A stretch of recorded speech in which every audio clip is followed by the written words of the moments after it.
malam hari ini kita topiknya gimana cara sukses untuk di Nah, Vingo ya Pak ya. iya, Gitu, Pak. Nah Pak Amir ada tips nggak Pak? Gimana sih kalau misalnya untuk yang sudah join gini atau yang belum join, apa sih tips sukses untuk di Vingo Pak? Kalau menurut Bapak gitu Pak, secara iya, oke, singkat mungkin Pak. iya, boleh.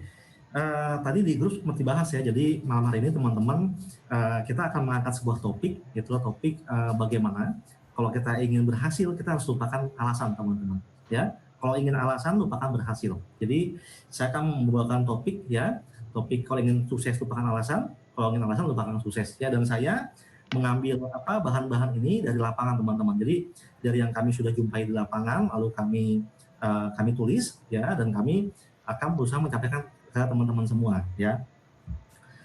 Baik Pak Armanto, saya bisa mulai ya. Siap Pak, silakan Pak. Oke, pertama-tama saya ingin ya kita semua menyamakan persepsi dulu teman-teman ya, menyamakan persepsi dulu ya. Oke, ya.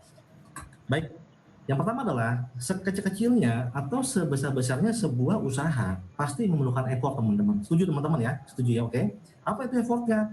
Ya sudah pasti kita akan mengeluarkan waktu kita, ya tenaga kita, pikiran kita dan biaya kita teman-teman. Sudah pasti ya. Sekecil-kecilnya sebuah usaha atau sebesar-besarnya sebuah usaha pasti kita akan mengeluarkan ketiga itu teman-teman. Ya, waktu, tenaga, pikiran dan biaya. Oke. Ya, mau jualan gorengan dengan modal 1 juta rupiah ya, pasti Anda effort, Anda bangun subuh, ya Anda prepare segala macam ada jualan teman-teman ya. Atau mungkin Anda membangun sebuah perusahaan manufakturin ya, yang modalnya tuh miliaran teman-teman. Sudah pasti itu besar effortnya. Oke. Dan di sini saya ada 10 ya, ada 10 topik yang saya angkat ke teman-teman.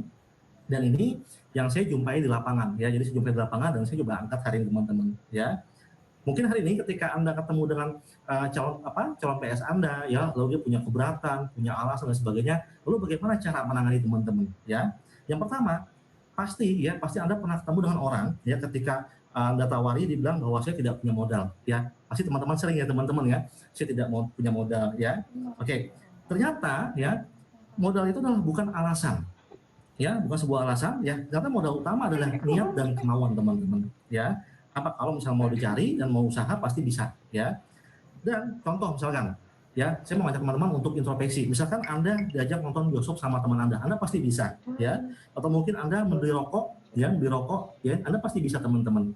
Oke, beli rokok satu hari 1 bungkus ya. Kalau 1 bulan itu mungkin bisa 600 sampai 800 ribu teman-teman untuk beli rokok ya. Yang ketiga, mungkin Anda pernah membeli handphone baru ya. Kalau Anda beli handphone baru, Anda selalu ada uang teman-teman ya. Dan Anda ngopi, nongkrong dengan teman ya, atau mungkin jalan-jalan, Anda pasti ada uang teman-teman ya. Jadi kita harus balik lagi ya, kita tanya balik lagi, kalau misalkan kamu jalan-jalan, kamu pasti ada uang ya. Kalau ada handphone baru keluar, kamu ada uang, benar nggak? Nah seperti itu teman-teman ya. Dan saya akan ada kalkulasinya. Bayangkan di Vingo tadi betul kata Ibu Linazang, kita memulai dengan modal itu 700 ribu rupiah ya, meskipun bukan modal ya, kita dapat barang, dapat voucher ya, tapi anggap sebagai modal teman-teman ya. Kalau Anda ya betul-betul serius dan niat dan Anda menabung satu hari 20 ribu rupiah, maka Anda akan mencapai angka tersebut dalam waktu 2 bulan ya. Atau kalau misalkan Anda hanya mampu menabung satu hari 10 ribu rupiah, maka Anda akan mencapai dalam waktu 2 bulan ya. Atau misalkan Anda hanya mampu menabung satu hari 5 ribu rupiah, maka Anda akan mencapai angka tersebut dalam waktu 4 bulan teman-teman ya. Jadi kalau ada niat pasti ada jalan, itu pertama teman-teman. Jadi modal bukan hanya uang teman-teman, tapi niat ya, niat dan kemauan. Oke. Yang kedua, saya tak punya kemauan ya, saya tidak punya kemampuan ya. Mungkin Anda sering ketemu dengan orang yang bicara seperti itu teman-teman ya. Ternyata kemampuan apapun itu dapat dipelajari teman-teman ya. Contoh misalkan semua bayi itu tidak bisa menyanyi balonku ada 5, betul ya? Mungkin ketika Anda kecil, Anda diajarkan menyanyi balonku ada 5, Anda nggak ngerti ya, balonku ada 5, Anda nggak paham ya. Tapi sekarang saya yakin Anda sambil merem, sambil naik mobil, sambil nyetir, Anda hafal lagunya, betul nggak? Artinya bisa itu karena biasa teman-teman ya. Oke. Contoh lagi misalkan ketika Anda ingin makan ikan ya, makan ikan yang banyak durinya. Mungkin dulu Anda diajari oleh ibu Anda ya bagaimana cara makan ikan, tapi sekarang Anda sudah jago makan ikan, makan nambah ya. Dulu Anda nggak bisa naik sepeda, naik motor, sekarang Anda bisa teman-teman ya. Kalau selamanya Anda mau belajar ya, dan ada yang ngajarin, pasti bisa teman-teman. Rumusnya mau belajar dan ada yang ngajarin, pasti bisa. Jadi nggak ada alasan ya. Kesimpulannya, semua ilmu yang dicapai oleh manusia di dunia ini itu dapat dipelajari teman-teman. kecuali kalau ilmu yang dicapai oleh bangsa jin itu susah. Ya, selama itu bangsa manusia Anda pasti bisa pelajari teman-teman ya, jadi tidak ada alasan. Oke, karena topiknya adalah ingin sukses merupakan alasan. Yang ketiga, saya tidak bisa bicara, bla bla bla bla bla. Sekarang Anda ngapain? Tadi kan Anda bicara, ya. Emang tadi Anda bahasa Samsekerta gitu kan? Tadi Anda bicara, ya. Sekarang begini, semua orang yang bisa berbicara pasti bisa bercerita. Ya, contoh, misalkan Anda nonton film bagus, Anda cerita ke teman Anda, ya. Anda beli baju bagus, Anda cerita, ya. Anda pulang jalan-jalan, Anda cerita, ya. Anda punya pacar baru, Anda cerita, ya. Ngajak makan bakso di waktunya Pak Jawir yang enak, Anda cerita ke teman Anda, ngajak, padahal Anda nggak dibayar teman-teman. Ya, artinya bercerita adalah sebuah presentasi. Jadi kalau misalkan Anda bisa bercerita, Anda sudah presentasi, ya. Oke, itu yang ketiga teman-teman, sangat menarik. Yang keempat, saya tidak bisa ngajak orang. Oke, saya tanya balik, ya. Yakin nih Anda seumur hidup nggak pernah ngajak orang, ya? Emang Anda nggak pernah ngajak ke mall, ya? Ngajak makan, ngajak jalan-jalan dan sebagainya, ya.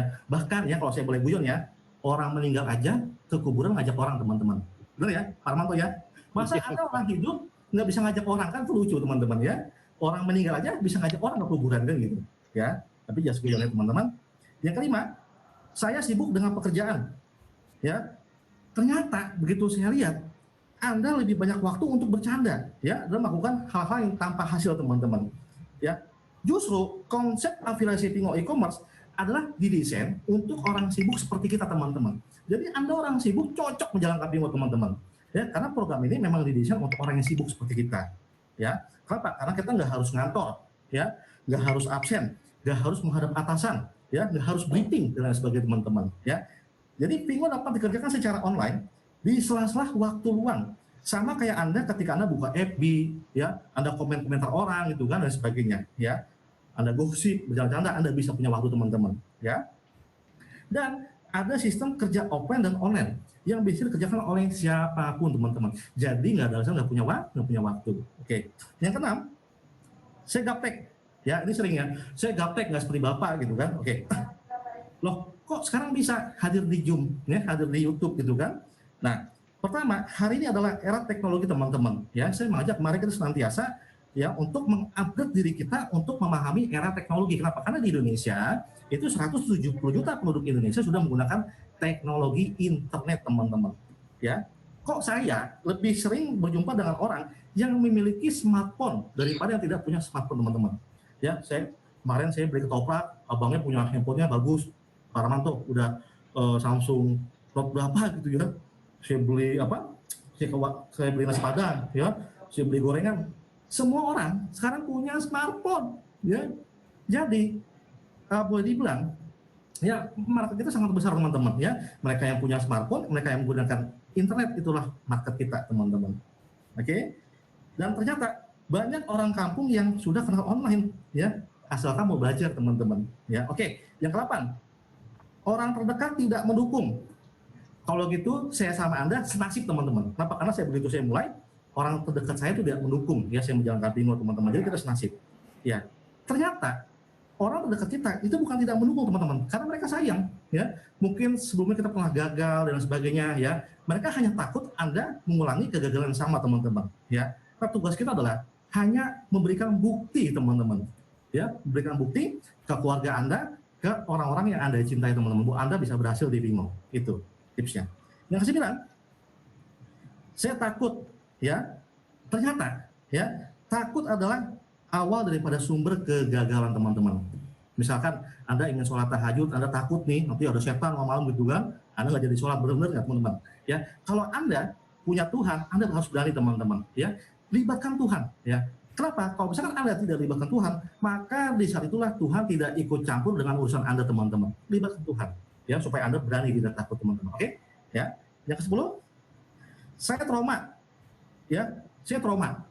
Nah, ini sangat menarik teman-teman, ya. Banyak sekali cerita di dunia ini, ya. Seandainya banyak orang trauma seperti Anda, bayangkan dunia akan gelap gulita teman-teman, ya. Anda tahu?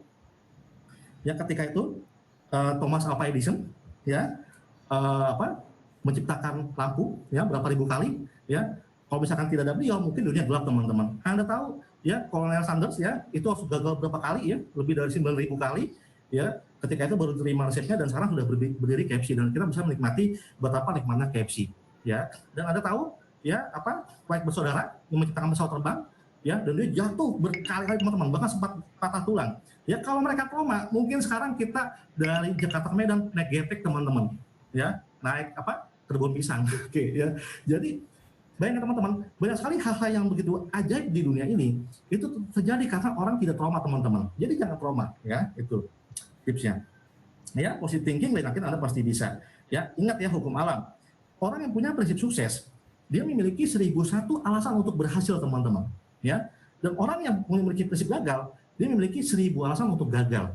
Jadi bedanya orang sukses sama orang gagal adalah cuma satu teman-teman. Ya, orang gagal berhenti bangkit dan orang sukses terus bangkit teman-teman. Hanya satu kali saja, ya. Orang gagal 1000 kali apa gagal dan dia tidak bangkit, dan orang sukses 1000 kali gagal tapi dia satu kali bangkit lagi, ya. 1001 teman-teman. Oke? Ya, ingin sukses lupakan alasan, ingin alasan lupakan sukses. Ya, dan terakhir, mari kita senantiasa memupuk jiwa juara dalam diri kita, ya. Karena jauh sebelum kita dilahirkan, kita adalah seorang juara teman-teman. Ingat ya, ketika proses pembuatan kita dulu, ya, kita adalah hanya satu sel sperma daripada jutaan sperma, ya, yang mencapai induk telur teman-teman. Bayangkan ketika itu misalkan satu sel ini trauma, pertengahan jalan balik lagi, ya, mungkin kita nggak ada di dunia teman-teman, ya. Jadi pada dasarnya kita adalah juara jauh dari sebelum kita dilahirkan ke dunia teman-teman, ya. Sehingga Tuhan menakdirkan kita lahir menjadi seperti hari ini teman-teman, ya, be a champion. Oke, nah, thank you Pak Amir, menarik sekali sih Pak, tadi saya dengar dari penjelasan Bapak ya, karena ternyata memang kita seringkali membuat alasan untuk hal-hal yang sebenarnya kita belum tahu banget sih sebenarnya, cuman kita kadang, saya takut, saya nggak bisa, saya nggak bisa ngomong, saya gaptek dan sebagainya, jadi kadang kita terbelenggu oleh alasan-alasan seperti itu yang membuat kita jadi susah untuk bisa menjadi berkembang kayak gitu ya Pak Amir ya. Betul Pak Armanto. Oke. Nah, saya juga mau minta komentar nih.